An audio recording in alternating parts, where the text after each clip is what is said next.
Uganda Broadcasting Corporation is Uganda's only public broadcaster, operating 4 televisions and 11 radio stations located in different regions of the country. UBC broadcasts different programs in their different media channels located across all regions in the country, including the Eastern region, Western region, Central, West Nile, and Northern Uganda. Right now as we speak, we've migrated the radio stations to where their origin is.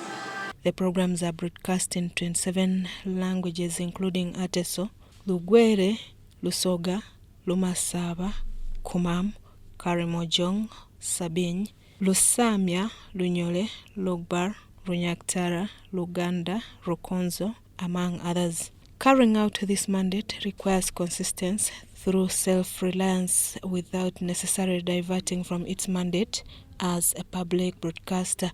UBC has been complying, but they are limited. They are limited. You have a radio in Moroto.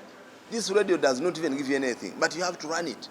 Richard Barungi, one of the longest serving members of the board, noted that the decision makers entrusted with resource allocation should not put UBC to a situation that will compel it to chase for commercial advertisements like the private media houses. You'll find a situation where you have a radio in a place where it doesn't make a profit, because in the first case you are not supposed to be a profit-making organization. You are supposed to have a national duty to transmit, to broadcast to every Ugandan. Colonel Chris Mageze noted that a government should have a deliberate move to invest heavily in UBC, being the only public broadcaster that connects government to the public. The President of Uganda understands this issue very well and has been in full support of UBC and has issued several directives in relation to funding for UBC.